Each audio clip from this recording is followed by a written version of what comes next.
Nada mais do que termina a nossa 2020 de palestra, atividades que vocês mais gostam. Brincadeira que tem encontro com o sensei, né? E aí, minha gente, assim como a gente faz, né? Todo cabe. Hoje a gente vai ver a matéria, né? O tema da matéria é a importância de um mestre na vida. E aí, quando a gente estava estudando, né, Venise colocou que era importante a gente ter esse verbo aí, né? Que é a importância de ter um mestre na vida. Porque a gente sabe que um mestre é importante, mas a gente conseguir encontrar esse mestre, né? A gente conseguir ter uma relação com o mestre, né, que faz toda a diferença, né? Então, para a gente falar um pouquinho sobre esse tema, na verdade, a gente vai falar sobre 2 temas hoje. O Gosho que a gente vai utilizar como base é o Gosho chamado Os 5 Festivais Sazonais. Né? Não sei se vocês já ouviram ou já leram esse Gosho. Eu, particularmente, eu acho que não tinha visto esse Gosho ainda, assim, né? Estudado ele assim. E aí, quem quiser o material de base, a gente mandou, acho que, alguns PDFs para vocês no grupo, mas a gente tem aí o BS 2473, a TC 598 e as escrituras, né, escritura de entendimento. Hoje a gente vai fazer uma atividade um pouquinho diferente, a gente preparou. Já estudou, foi, Tereza? Coisa boa. Minha memória não é tão boa assim. Talvez o trechinho que a gente trouxe hoje é um pouquinho diferente. A gente vai tentar hoje, a gente programou uma coisinha um pouquinho diferente com vocês. Eu não vou me prolongar, porque a gente estava geralmente falando primeiro sobre o tema, né, e depois trazer o Gosho, mas aí hoje eu vou fazer uma introdução aqui e vou falar sobre o Gosho. O trechinho que a gente vai usar como base do estudo de hoje é esse aqui, ó. Vou ler, né, para vocês. A relação de mestre e seguidor leigo resulta de um juramento que se estende pelas 3 existências. Jamais busque os 3 benefícios da semeadura, do amadurecimento e da colheita com mais ninguém. Não há possibilidade de esses ditos dourados estarem errados. As pessoas que ouviram a lei habitaram aqui e ali, em várias terras do Buda, e constantemente renasceram em companhia de seus mestres. E, né, o segundo dito, se as pessoas permanecerem ao lado dos mestres da lei, elas entrarão rapidamente no caminho do Bodhisattva. Quem segue esses mestres e aprende com eles, verá Budas tão numerosos quanto os grãos de areia do Ganges. É um trecho, assim, que traz muita esperança, assim, né? Traz para a gente, assim, uma sensação muito boa do que é realmente a gente ter um mestre da vida, né? Então, só fazendo um cenário histórico, esse Gosho, né, essa carta, claro, foi escrita por Nichiren Daishonin e foi entregue, né, foi enviada a um discípulo que a gente não ouve muito, mas, né, é um discípulo chamado Akimoto Taro. E aí é bem interessante porque, na verdade, essa carta é uma resposta do Nichiren Daishonin, né? Anteriormente, Taro tinha escrito uma carta para o Nichiren Daishonin dizendo assim que ele estava muito feliz, né? Falando sobre o sentimento dele de alegria de ter encontrado um mestre, né? Que no caso era Nichiren Daishonin, e ter encontrado o ensino correto, né? E aí, junto com esse agradecimento, né? Junto com essa manifestação desse sentimento de alegria, ele também fez uma pergunta para o Nichiren Daishonin sobre, que é o nome do nosso Gosho, né? Sobre os 5 festivais sazonais que aconteciam lá naquela época do Japão. Então, assim, essa carta, para a reunião de palestra, a gente queria destacar principalmente 2 pontos com vocês, que são os pontos que a gente vai conversar na reunião de hoje. O primeiro ponto é sobre essa relação, né, essa unicidade de mestre e discípulo, e o segundo ponto é sobre a questão de respeitar os costumes locais, né, que aí é quando ele vai falar dos 5 festivais sazonais. Então, assim, todo mundo é segundo grau, né? Todo mundo aqui é líder de distrito e tudo mais. Eu sei que todo mundo aqui já é bastante veterano na prática, né? E aí falar sobre unicidade de mestre e discípulo sempre foi difícil. Assim, eu acho que independente da quantidade de anos que a gente tem de prática, né? Falar dessa unicidade de mestre e discípulo é difícil. Assim, às vezes é difícil a gente descrever um sentimento, né? Uma relação, né? Uma emoção que a gente tem. E aí, claro, né, não vou fazer da minha cabeça, né, tá lá na explanação, E aí, o primeiro ponto que ele fala sobre relação de mestre e discípulo é o seguinte: se o mestre possui um bom discípulo, ambos obterão o fruto do estado de Buda. Né? Então, e aí veja que ele coloca assim: se o mestre possui um bom discípulo, não é a gente que possui. Oi, Edja. Oi, Edja. Boa noite, tudo bom? Seu microfone estava aberto. Pronto. E aí, nessa primeira frase, ele coloca assim, né, que na verdade é o discípulo, né, quem possui um bom discípulo, né? Então, na verdade, essa questão de unicidade de mestre e discípulo, né, Shiteifune, na verdade, é para a gente se lembrar que não existe diferença entre mestre e discípulo, né? E Ikeda Sensei coloca aqui que uma vez que existe essa unicidade, uma vez que a gente consegue compreender essa unicidade, né, diante da lei mística, né, os dois, mestre e discípulos, são iguais e se encontram unidos por meio da prática, por meio da fé. Né? Então, e aí um ponto que eu acho que é assim extremamente importante, especialmente para os dias de hoje, é que ele fala assim, né, que não é necessário que o mestre e discípulo vivam na mesma época, né, ou até mesmo, claro, né, no mesmo local, assim, para existir essa relação. A gente pode até dizer, né, assim, a gente está vivendo hoje na mesma época do Ikeda Sensei, mas a gente vive fisicamente muito longe do Ikeda Sensei.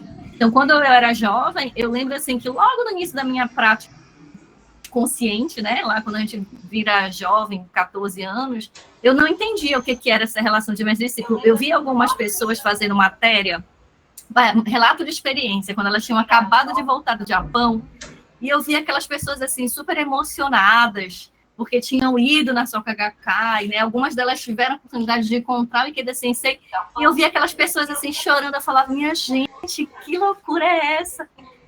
Como é que essa pessoa sente uma coisa nesse nível por uma pessoa que não está aqui perto, não fala nem a mesma língua? Então, assim, esse era um questionamento que eu tinha muito, assim, quando eu era jovem, e eu ainda não entendia o que era essa relação. E aí eu posso dizer para vocês, assim, essa relação a gente não compreende do dia para o outro. A gente constrói durante toda a nossa vida, durante toda a nossa prática, é uma relação que a gente constrói. Eu não consigo dizer para vocês, por exemplo, quando foi que eu entendi o que era unicidade de mestre e discípulo. Eu consigo dizer para vocês quando eu não entendia. Mas hoje, né, toda vez que eu leio, né, toda vez, por exemplo, essa oportunidade que a gente teve hoje de ler sobre unicidade de mestre e discípulo, a gente reacende, né, assim, essa relação, a gente compreende de uma outra forma, né? Então, e aí, né, assim, a gente pouco fala disso, mas a gente sabe que em algum tempo, assim, o Sensei também não vai viver para sempre. Né? Então, essa relação que ele fala, assim, não é no mesmo local e não é na mesma época, nós, como discípulos, né, como bons discípulos, seremos responsáveis por manter essa unicidade, esse sentimento de relação, esse sentimento de mestre-discípulo, seremos nós que iremos propagar para as próximas gerações, porque aí realmente a gente não vai estar mais na mesma época. Esse sentimento de, né? Mas o que prevalece é essa unicidade de mestre-discípulo. É muito forte, né? Assim, acho que é muito bonito. Eu acho que realmente só quem sente, né, consegue realmente entender o que é essa relação.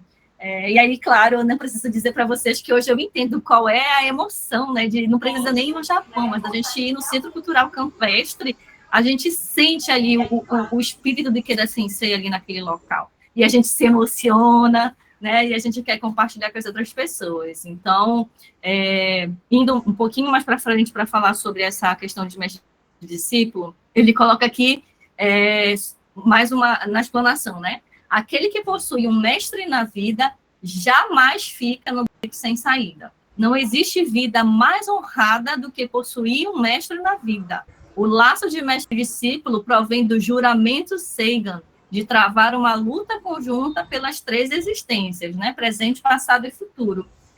E aí aqui eu vou até pedir licença, já falei com os meus companheiros do DEB, né, que eu queria muito, não vou fazer um relato, mas eu queria muito falar para vocês, assim, de como foi importante eu ter um mestre na vida durante a minha juventude, Ele coloca assim, né, que uma vida honrada, né, a gente tem um mestre da vida, e aí tudo bem, lá com 14 anos eu não entendia o que era essa relação, mas mesmo assim eu estava ali, estava estudando, estava atuando na divisão dos jovens, né, na divisão da feminina de jovens, na Nova Era Protectai, e uma coisa que sempre eu ouvia do Ikeda Sensei, né, Elia no caso, né, do Ikeda Sensei, era sobre a importância da gente ter grandes sonhos, né? E isso quando eu era jovem, né? Não muda, né? Mesmo hoje em dia também serve, mas veja a importância que é a gente ter um mestre na vida, especialmente quando a gente é jovem.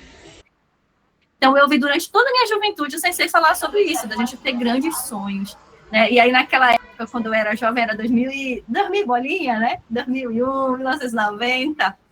Sensei falava muito sobre ser uma pessoa cosmopolita, assim, sabe? Ser uma pessoa que conhece o mundo, que não fica preso ali só, né, na nossa cidade. E aí eu aprendi com o Ikeda Sensei, através da minha profissão, né, que ser cosmopolita não é só a gente viajar e conhecer vários países ao redor do mundo. Até falei isso no relato, no vídeo que está no EBS, que foi através da Soka Gakkai que me deu tantas oportunidades na divisão dos jovens, né, que através da minha profissão, como professora, como pesquisadora da universidade, eu tive, de fato, essa oportunidade de conhecer, assim, vários países ao redor do mundo. Mas o mais importante, eu acho que foi o aprendizado da gente entender que ser cosmopolita é aquela pessoa que se preocupa, né, que quer resolver os problemas da sua localidade, porque isso tem um impacto global, né? A gente fala muito dos impactos, né? Ações locais e impactos globais, né? Então, para a gente finalizar esse tópico sobre relação de mestre-discípulo, unicidade de mestre-discípulo, Sensei coloca aqui, está no BS 1583, né, já falei lá na frente, não há nada mais belo para um ser humano que os laços de mestre-discípulo. Não existe nada mais forte. A essência da relação de mestre-discípulo é a base do budismo. Mas devemos nos lembrar que um mestre não é um ser superior. Mestre e discípulo são companheiros que se empenham juntos na vida real para alcançar o mesmo ideal. E eu digo para vocês, o ideal do Ikeda Sensei é que cada um de nós aqui seja feliz, né? Assim, quão grandioso é esse, né? Se a gente realmente conseguir, né? Assim, ser a pessoa mais feliz, né? Fazer outras pessoas felizes, eu tenho certeza que esse é o sentimento do Ikeda Sensei. Esse é o coração do Ikeda Sensei. Então, unicidade de mestre e discípulo, como eu falei no início, é um tema que eu acredito que todos os senhores aqui, né, já ouviu falar bastante, já sente bastante, mas acho que sempre é válido a gente relembrar um pouquinho sobre isso, né? E aí o que eu queria deixar isso, né? Mestre e discípulo, não existe diferença entre mestre e discípulo, né? Todos nós somos seres humanos que caminhamos juntos com o mesmo objetivo. Né? Então, esse é o primeiro ponto do Gosho. E aí, o segundo ponto que eu queria trazer, aí eu vou pedir a ajuda do Guilherme, para falar um pouquinho para vocês, que é o ponto que o Nichiren Daishonin responde, né, o tarô, falando sobre os 5 festivais sazonais. Gui, está por aí? Para me ajudar? Estou aqui. Vou ler rapidinho, né, sobre um resumo, né, do que são esses 5 festivais, que eles foram festividades adotadas pela corte imperial japonesa em épocas antigas, incorporando costumes da China e refletindo tradições sazonais japonesas. Ocorriam na primeira semana do primeiro mês, no terceiro dia do terceiro mês, no quinto dia do quinto mês, no sétimo dia do sétimo mês e no nono dia do nono mês. Aí, nesses eventos, realizavam-se cerimônias e preparavam-se pratos especiais na celebração. No calendário moderno, acontece no dia 7 de janeiro, Festival de Ano Novo. No dia 3 de março, Festivinos. No dia 7 de julho, Festival das Estrelas. E no dia 9 de setembro, Festival dos Crisântemos. Aí. Obrigada, Gui. E aí, minha gente, assim, né? Tudo bem, é China, é Japão, a gente não está muito acostumado com esses festivais sazonais, mas aqui no Brasil não é diferente, vocês concordam? A gente tem, assim, vários festivais sazonais, tudo bem que não são sazonais, né? Porque lá são períodos de colheita e tudo mais, mas nós temos várias celebrações aqui no Brasil que não fazem parte da cultura budista, por exemplo, né? E aí o segundo ponto, assim, que eu queria trazer para vocês desse nosso tema para a reunião de palestra é um princípio chamado Zui Robini. Não sei se todo mundo se lembra, está recordado, que, né, significa adaptação aos costumes locais. Né? Então, assim, especialmente em dezembro, não foi à toa que a nossa WTO escolheu esse tema para a gente estudar, especialmente agora no final do ano, né? Acredito que muitos dos senhores estejam aí, e o Natal, né? Mas o pessoal vai rezar na cerimônia, na ceia do Natal, o que eu vou fazer? Eu sou budista, né? Fora o Natal, existem várias outras questões sociais, né? Casamento budista, casamento batista, novena, enfim, várias situações, né? E aí eu acho que acho não, né? O budismo Nichiren realmente é um budismo assim global, humanista. Então veja, Zui Robini no século XIII. Veja a gente, né, conseguir entender que o Zui Robini, né, significa a gente conseguir entender, né, que os costumes e as convenções sociais dos locais devem ser respeitados, né? Então, acho que todo mundo também lembra que quando o Sensei fez a primeira viagem internacional dele, né? E aí o primeiro país que ele foi no Havaí, foi os Estados Unidos, na verdade, né? Estados Unidos, e aí ele visitou a ilha de Honolulu, né? Então, acho que foi a primeira vez que eu ouvi falar também sobre Zui Robini, né? Porque japonês é super formal, né? Calça, paletó, periri, parará. E o Havaí é parecido com a gente um pouquinho, né? O pessoal lá é mais descoladinho, assim, o pessoal né, assim, de bermuda, de chinela, de colar e tal. E o sensei falou, não, mas esse é o costume deles, né? A gente não vai impor, né, nada que vá contra, né, os costumes essas questões culturais, né? Então, o que eu queria trazer para vocês sobre Zui Robini é sobre a gente entender e respeitar, né? Então, e também ter a mente aberta, que ele coloca aqui, né? Que não só a gente tem tradições, como essas tradições também mudam de país para país e de tempos em tempos, né? E aí, Nichiren coloca, né, através de Zui Robini, que o budismo não rejeita nenhuma dessas festividades, né, em relação à vida das pessoas daquela localidade. A gente precisa respeitar, né, essas culturas. Aí a gente estava até estudando mais cedo, né, e falou assim, claro, a gente não vai numa novena rezar o Pai Nosso, mas se foi feito um convite para a gente ir, a gente pode ir e recitar o nosso Daimoku, né, mentalmente, claro.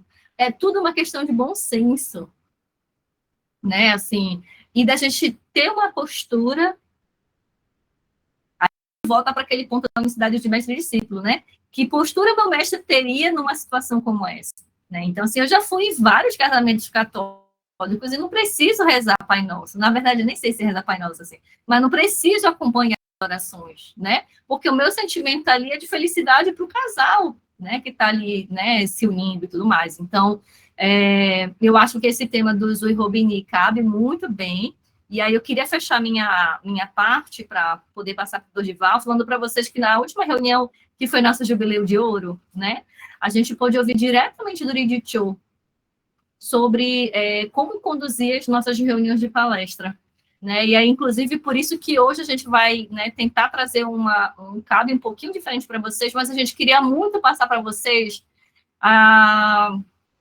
orientação, direcionamento de que realmente a gente possa fazer nossas reuniões de palestra de uma forma de diálogo, né? Zui Robini, eu acho que é um tema tão legal para a gente poder conversar. Aí o Dorival vai fazer isso daqui a pouquinho com a gente, né? A gente, claro, a gente precisa dar um direcionamento, explicar rapidamente o que é Zui Robini, por exemplo, e deixar as pessoas perguntarem, deixar as pessoas conversarem, contarem as experiências. A gente mesmo aqui no DEB, né, ficou ali trocando algumas experiências que a gente já teve, né, de como que realmente é o Zoe Robini na prática, na vida, né, no dia a dia, né? Então, queria pedir para vocês, claro, né, assim, tem muita coisa aí para o ano que vem ainda, vai, né, para chegar janeiro, mas que realmente a gente possa ouvir o direcionamento do próprio Edith Cho, né, de tentar trazer essa atividade um pouquinho mais, assim, para o diálogo, ouvir nossos membros, ouvir os convidados, né, e deixar as pessoas compartilharem também um pouquinho, né.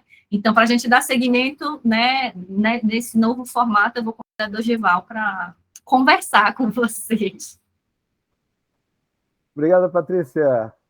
Eita, que curiosidade é essa? Novo formato, hein? Então a gente sempre está inovando, né? Procurando se desenvolver, sempre de acordo com a época.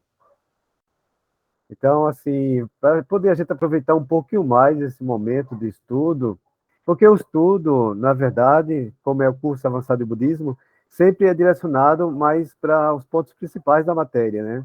Então, aqueles pontos que realmente importam de ser entendido e ser compartilhado para as pessoas.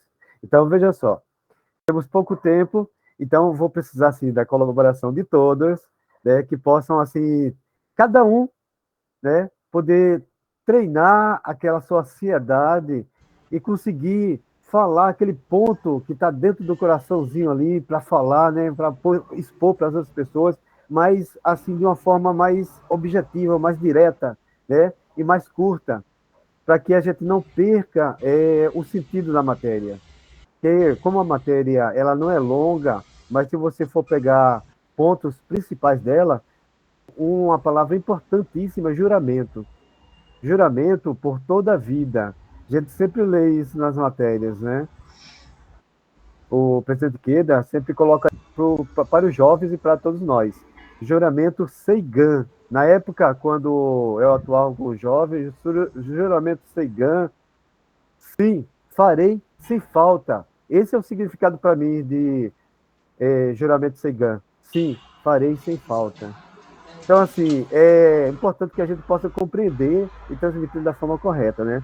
Então, assim, juramento, a gente tem, assim, os benefícios. Então, a Patrícia mesmo colocou aqui, bem rapidinho, sobre a questão dos benefícios, que são os 3 pontos, né? Que até o Guilherme leu ali no notapé no rodapé, 3 benefícios, né? Semeadura, amadurecimento e colheita.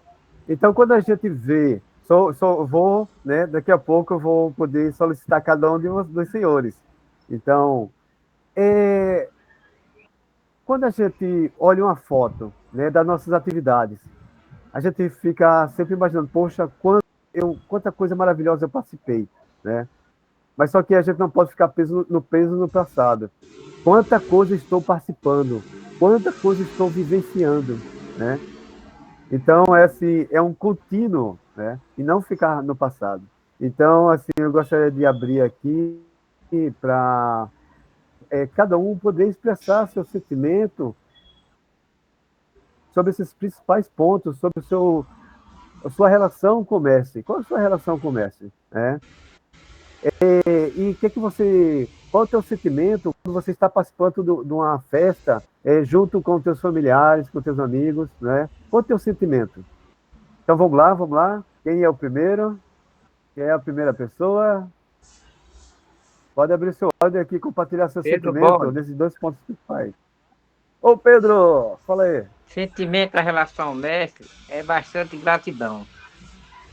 Gratidão foi que Sensei trazer esse budismo para o Brasil. Sensei escrever para nós, nos incentivar, nos orientar, entendeu? Ter um mestre na vida, como diz assim, jamais ficamos no beco sem saída. Então, não há resposta maior do que a gratidão a Ikeda Sensei, entendeu? E aos companheiros também, entendeu? Em relação à nossa família, a gente sempre quer o melhor para a nossa família, sempre estar junto com ela, apoiando, compreendendo nos momentos difíceis, nos momentos de alegria, compreendeu? e sempre está enviando demurro para ela. No meu caso aqui, eu sou a grande árvore da família Borges, porque minha família não pratica, né? A grande árvore daqui sou eu, compreendeu? Mas não tem essa preocupação que eles não praticam, certo? Portanto, que eu pratico e envio demurro para todos eles, compreendeu? Agora, eu vou ser sincero uma coisa. A melhor felicidade da minha vida foi na minha juventude encontrar com o mestre Kira Sensei, os companheiros, para hoje me tornar um homem de verdade, um homem que é digno, e a alegria de viver que eu tenho junto com os companheiros, né? A oportunidade sempre que vocês me dão para fazer uma matéria, para fazer um diálogo, fazer uma parte de decisão, né, um incentivo. Então, para mim, é uma oportunidade. E eu digo a vocês, companheiros, jamais deixe de ler o BS, jamais deixe de ler a TC, as mensagens de Kira Sensei. Porque a gente ser discípulo de Kira Sensei e não ler nem as orientações do mestre, o incentivo do mestre, é mesmo que a gente está abandonando a nossa relação com o mestre. Tem mais uma Então, mãozinha levantada, é isso mesmo, muito Pedro. obrigado. O Pedro tem uma grande história, né? Pedro tem um sentimento muito grande, porque a gente também já atuou junto na localidade, né, Pedro?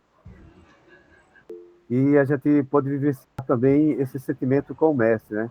E a Tereza levantou a mão. Fala aí, Tereza Cristina. Tem dois assuntos que eu tenho. Primeiro é sobre as festividades.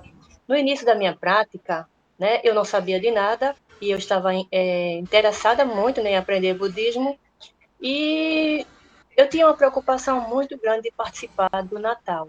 Eu não queria participar do Natal, né? Mas depois eu fui aprendendo que socialmente eu deveria estar naquela ceia, né? Meus parentes faziam ceia e eu não ia, eu achava uma falta de educação, né? Mas eu ia assim mesmo, não assim com aquele sentimento de celebrar, de comemorar o nascimento, mas por causa da minha presença, que eu deveria, né, até para não denegrir a imagem da religião, né, que a gente pertence, né? E com relação ao mestre, eu tenho assim uma eterna gratidão, né, por Ikeda Sensei, e o budismo também só complementa, né? Porque eu tive dois mestres, meu pai e minha mãe foram os meus primeiros mestres, né? E a gente aprende também que Ikeda Sensei é o nosso mestre de filosofia, né? É a pessoa que se dedicou a vida inteira aprendendo o budismo para passar para a gente de uma forma bem simplificada, né? Então, assim, a gente fica preocupado também, né, nossas atitudes, né, com relação a Ikeda Sensei, né? Eu sou discípula de Ikeda Sensei, né? Então, que atitude ele tomaria no meu lugar? A gente erra, mas a gente também tem a capacidade, né, de pedir desculpa, né, pela alguma coisa que a gente fizer, né? Então, assim, Ikeda Sensei é o nosso mestre mesmo de filosofia, a pessoa que dedicou mesmo para que nós pudéssemos seguir esse caminho, né? E progredir, ter vitória na vida, né? Prosperidade em todas as situações, ok? É isso mesmo, Tereza. Joia, beleza. Maravilhoso, maravilhoso. Olha aí, ó, né? Quanto sentimento bom. Gostaria de... tem uma pessoa abriu a câmera aí, Cristiane Galdino, né? Gostaria também de dar assim, aquilo que passa assim na sua cabeça do seu sentimento, né, em relação a essas questões que são colocadas assim. Porque, ó, só um pouquinho, Nichiren Shonin era questionado, viu? Era muito questionado pelos seus discípulos.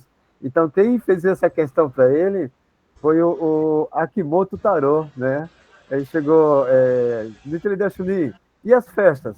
O que eu faço? Então, vamos lá. Quer falar com a gente também um pouquinho? Sim, boa noite. Então, isso sempre é uma questão, né?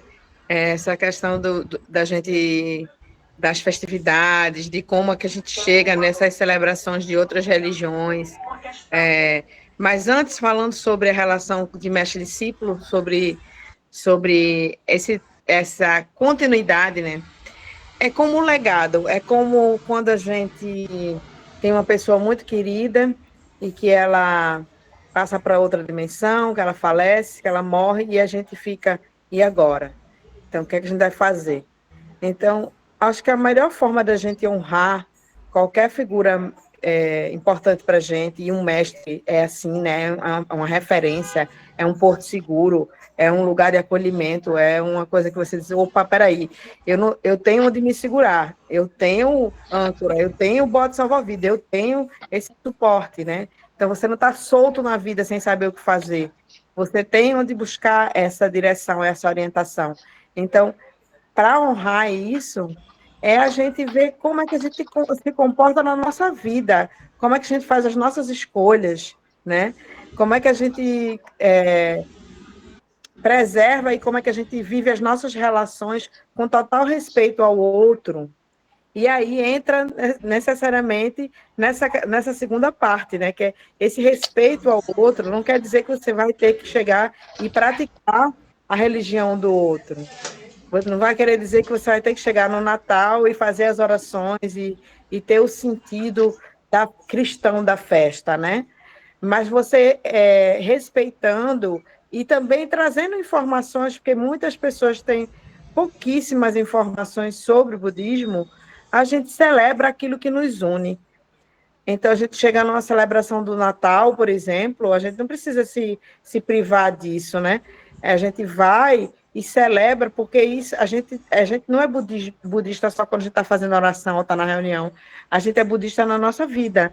A gente aprende que budismo é vida diária. Então, assim, para mim é isso também, você aproveitar todas as oportunidades para também estar celebrando a vida, dignificando a vida das pessoas, trabalhando respeito, a gentileza nas suas relações, sem querer ficar com competição de que a minha é melhor do que a sua, sabe?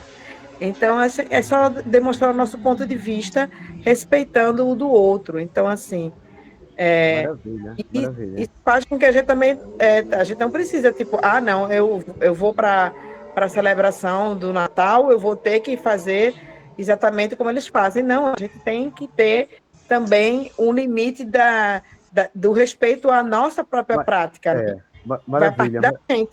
Ótimo, ótimo, maravilhoso. Assim, então a gente está assim, nos exercitando a compartilhar, né, assim, dar sua contribuição naquilo que é dentro do nosso coração, né? A Vicência abriu o áudio. Quer compartilhar também, Vicência, com a gente? Sim.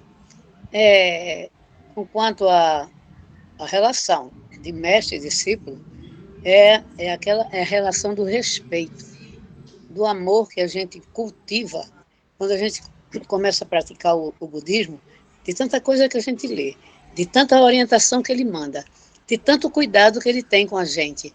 Ele está longe, mas ele está presente na nossa vida. Então, o Ikeda Sensei é tipo de um pai, né? Que a gente que dá conselho, que ajuda, que ora pela felicidade da gente. Então, esse é o segredo de seguir o mestre, né? O discípulo seguir o mestre, né? O exemplo do mestre. E quanto às festividades, o aniversário do meu filho Ricardo é véspera de Natal. Então, todos os anos, antigamente, antes dele nascer, meu marido falava, nós somos católicos, nós vamos festejar comemorar o Natal. Depois que Ricardo nasceu, ele falava, nós temos duas festas. A primeira é do Ricardo, e depois é a comemoração da religião. E quando eu me converti ao budismo, aí foi que foi selado, né? A compreensão com a família, né, de festejar, deles festejarem o aniversário do meu filho, da gente se reunir e a gente festejar o Natal e fazer tudo de bom, fazer amigo secreto, tudo. E outra coisa, eu tenho uma sobrinha, ela mora no Canadá, ela é canadense, porque minha irmã morou lá e ela nasceu lá, ela está para lá. Maravilhosa. Ela me convidou para ser madrinha do casamento religioso dela. Falou, tia, a senhora é a segunda pessoa depois da minha mãe. Quero que a senhora seja minha madrinha de casamento. Falei, Amada, ela me chama de Amada também. Amada, eu não vou poder ser madrinha do religioso, porque eu sigo outra, eu não vou confirmar, porque eu não sigo, eu não vou confirmar. Eu, de todo prazer, eu serei madrinha do civil, vou ser madrinha no cartório para você, já que você me considerou tanto, né, de ser madrinha, agora da igreja eu não vou ser. E outra ser madrinha de batizado, assim, isso não é radicalismo que eu tenho. Eu não sou radical. Agora, gosto e quero que respeitem a minha religião, né? Então, aí eu não aceito. Eu vou nas cerimônias, eu vou no casamento, eu vou nos batizados, eu vou ali a presença, tirar a foto, tudo. Mas jamais eu vou me curvar nem rezar um Pai Nosso, como eu fazia antigamente. Poxa, que experiência Então, a gente tem que maravilhosa, né? saber dividir as coisas. O respeito com as pessoas, o respeito com a família, na verdade, e o respeito conosco mesmo. Nós praticamos o budismo e o cristianismo, né? Então, eu acredito que é isso aí. Grande Obrigada. experiência aí, muita coisa para contar para a gente aí. Só de tardezinha, um chazinho, um suco, né, uma bolachinha. Oxe, vai longe. O Luciano, Pedro também levantou a mão, que a gente está com o tempo mais curto agora, né? Mas assim, pode aproveitar. Fala aí, Luciano. Boa noite. É só um segundo. Eu lembrei, a relação do mestre e discípulo é um negócio muito pessoal, né? E vai construindo aos poucos, né? A pessoa com o mestre, com a lei, né? Então, o que eu achei interessante, queria comentar, quando comecei a praticar, década de 80, né? E o budismo foi se popularizando aqui, crescendo e mudando de acordo com a nossa localidade Brasil, né? Mas eu era bem radical. Não tinha, obviamente, essas experiências, essa nova olhar mesmo humanístico, mas budista com relação às festividades, né? Às festas, né? E eu tive nas minhas relações, né? Namoradas da época da juventude, e várias religiões, né? E eu não gosto de pular o carnaval por uma questão pessoal, né? Eu não gosto do carnaval, muito embora eu entenda o carnaval, né? Mas eu não gosto. A questão religiosa também tive a oportunidade de estudar, por causa até da atividade da SEDUC, e aí vi como é rico o nosso país nessa questão cultural, né? Muito rico, muito rico. Então, mas aí com a HK e com essa nova orientação, um olhar mais humanístico, né? Social, então hoje eu entendo perfeitamente, mas antes eu era bem radical a ponto de brigar com qualquer pessoa nessa questão de entrar em qualquer recinto que não fosse budista, né? Então, gratidão a aquele sensei por esse olhar e nos passar nos ensinar, né? Nos orientar nesse sentido, né? De uma maneira humanística, né? Diferente, de respeito às religiões, sem necessariamente, né? Ter que aceitá-la e praticá-la, etc. E tal, né? Então, era mais isso que ele queria falar, que é a experiência na vida diária, né? Sobre essas questões, né? Obrigado aí. Parabéns, parabéns. Então, assim, a gente aprende tanta coisa, né? Que somente você vê lá o fruto, né? As árvores, tudo cheio de fruto. Poxa, é o resultado do meu trabalho, né? Que é o período de amadurecimento. E depois colher, para depois ter né, o resultado, né? Mas, peraí, mas não teve um esforço para isso? Não teve o primeiro, não teve a semeadura? Então, essa questão que foi levantada por cada um dos senhores, né, na vida diária, a questão da conquista, a questão do respeito, a questão de honrar, né, a questão, todas as questões, tudo isso, eu estou fazendo a minha semeadura, eu estou plantando, eu estou me esforçando, né? Então, a gente está aprendendo direitinho a matéria, hein? Então, tudo isso é importante porque a gente está transformando isso na nossa própria linguagem, para que as pessoas possam compreender melhor na prática. Porque o budismo é o quê? O budismo é prática, né? Como estamos no tempo aí, 10 minutinhos ainda, eu vou agora, assim, eu gostaria de dar mais tempo para todos, né? Mas, infelizmente, nosso tempo é tão curtinho que, assim, vai ficar para a próxima, viu? Vamos aí, ó, anotando todas as questões, né, aproveitando para ler todo o material, aí a gente vai ter mais outras oportunidades, tá joia? Agora eu gostaria de chamar Venise. Eu? Silvia levantou a mãozinha. Você vai deixar a Silvia no vácuo? Deixa ela Ah, falar. foi o que ficou perdido ali, acho que foi muito rápido. Silvia, quer compartilhar um pouquinho?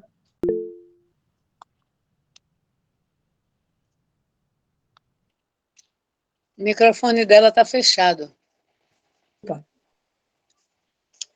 Aquele que possui mestre na vida jamais fica no beco sem saída, né? Então, nós estamos, né? Sempre com o mestre nos dando suporte, né? Dando aquela força, mostrando as coisas mais simples, né? Que é uma festividade que a família, às vezes, não pratica o budismo e que a gente não precisa de respeitar o lado deles também. Eu não faço na minha casa festa, eu não faço. Não faço porque até que não tenho saúde para fazer. Eu não vou fazer para eu perder minha saúde, tá trabalhando na cozinha. Não, não, não. Mas vou para as dos outros, entendeu? Comer é bom, né? Comer, conversar, se divertir, ser feliz. Porque a vida é felicidade, né? A vida é ser feliz, junto com os familiares. Que eles sejam budistas, que eles não sejam. Pronto, será só isso. Obrigada. Excelente, muito obrigada a todos, foi muito bom. Eu preciso só começar dizendo uma coisinha. Não está no Sende esse Gosho, ele ainda não foi feito, deve vir no Sende volume 3, escrituras de Nichiren Daishonin em inglês. Então, não precisa correr atrás do Sende, porque os senhores não vão encontrar. É realmente o que está no BS e na TC, tá certo? E quando Patrícia falou do mestre, já a emoção bate forte no coração. Eu não conheci o budismo de criança, feito ela, mas eu conheci aos 26 anos, e eu digo aos senhores que eu me converti por causa de Daisaku Ikeda, não foi por outra razão. Então, essa relação mestre-discípulo foi assim, foi amor à primeira vista. E são alguns aninhos aí de correspondência. É maravilhoso o mestre. Ele mostra como realmente é um pai. Como bem disse Vicência, eu tenho esse sentimento, porque ele quer o melhor. Só o melhor, nada mais do que o melhor. Então, ele trilhou o caminho, né, para nos mostrar como realizar, como fazer, como ser feliz, e como fazer os outros felizes. E eu lembrei que, eu não sei dizer o quando, mas foi formada, né, Patrícia, Cátedra Ikeda, que a Universidade Federal de Pernambuco vai estudar o humanismo Ikeda, e que nós já somos, assim, nós somos PhD no assunto, mas a sociedade vai começar a estudar Daisaku Ikeda. Então, que maravilha! Daqui a alguns anos, nossos filhos, netos, bisnetos, estarão estudando Daisaku Ikeda na universidade.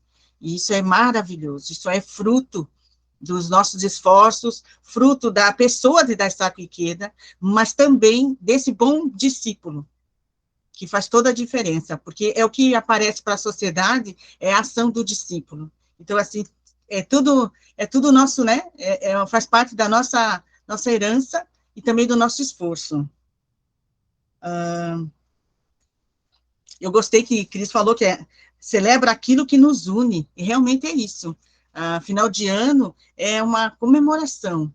Então, a gente não vai pela religião, a gente vai para reencontrar os amigos, né, fazer planos para o outro ano, agradecer tudo que viveu, né, no ano que passou. Então, assim, é um momento muito importante, como sociedade. Então, a gente não pode se privar de participar.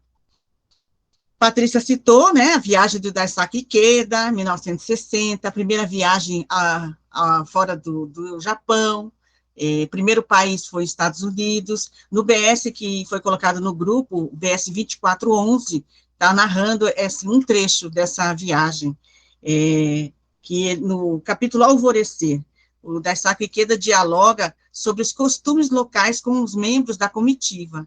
Então, antes, né, de deixar o hotel, ele pergunta ao membro do Havaí com que traje devo ir à reunião de palestra. Então, ele fez isso em respeito à localidade. Aí, ele diz assim, que a pessoa diz, né, que os homens usam roupas coloridas, roupas leves, e as mulheres costumam usar um vestido.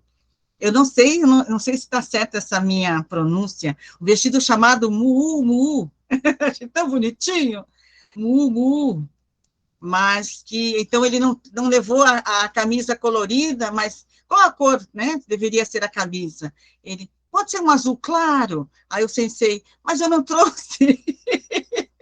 Aí ele disse, não, eu vou de camisa branca. Então, não vai todo amarradinho, todo fechadinho, ele vai respeitando a localidade. E, recentemente, né, dia 27, tivemos final de semana com o senhor Miguel Shiratori, e nós pudemos ver essa atitude nele. Ele não estava todo engravatado nesse sol de Recife, ele estava bem à vontade, mesmo, né, tem que ter um bom senso, até questão de saúde. Aí ele pergunta ele fala para a responsável da DF, que estava na comitiva, que ela deveria, então, ir com esse tal vestido, ela ficou preocupada, porque achou que era muito simples, e ainda bem que ela não comentou com as mulheres do local, que elas deveriam vestir uma coisa melhor, que ela teria sido indelicada com elas. Então, a importância de você respeitar a localidade e se informar antes de emitir, né, um conceito, emitir palavras que poderiam magoar as pessoas. Aí as pessoas acabariam não indo num momento tão especial. Até ela diz assim, na Nova Revolução Humana, ela diz, ainda bem que eu não disse nada. Então, tudo isso é em respeito às tradições locais, né? E aqui não há nenhuma referência no Gosho Sensei diz a esse respeito, como não estão relacionados aos ensinamentos budistas fundamentais. Devemos deixar esses assuntos a critérios do bom senso das pessoas e do costume de cada localidade. O objetivo maior das reuniões de palestra é ouvirmos com atenção os problemas, as preocupações e as dúvidas dos participantes, né? As pessoas têm que ficar à vontade para poder...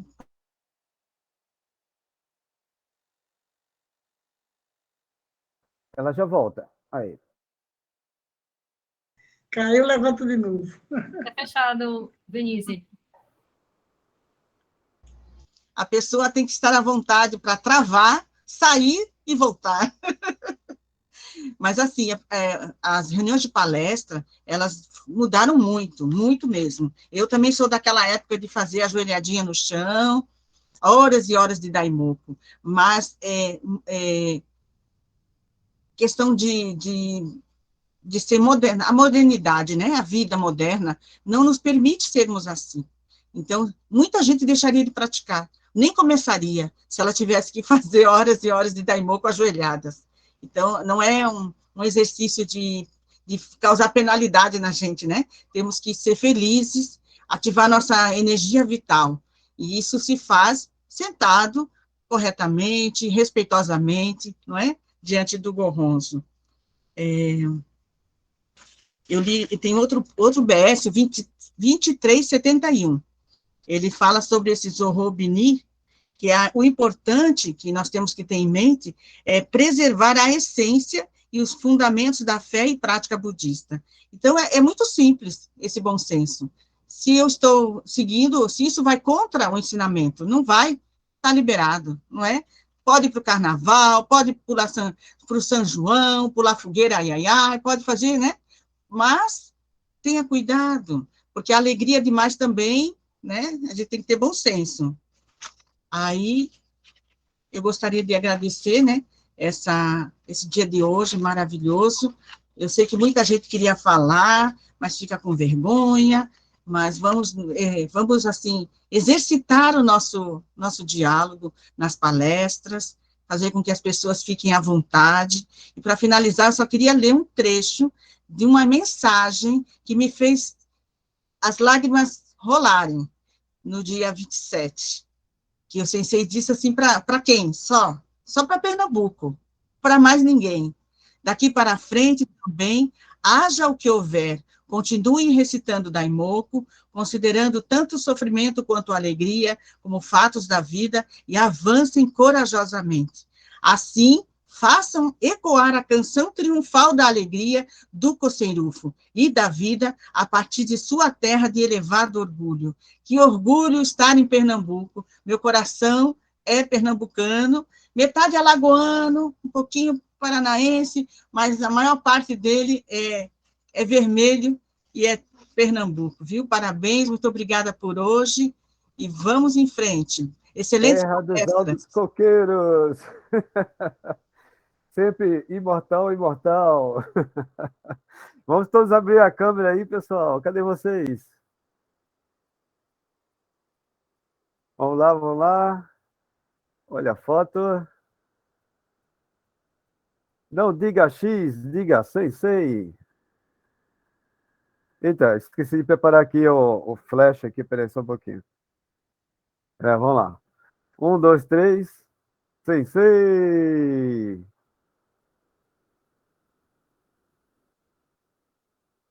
Olha, foi boa de primeira. Eu fiquei meio embaçadão, mas tá bom. Beleza. Valeu. Parabéns. Parabéns, obrigado.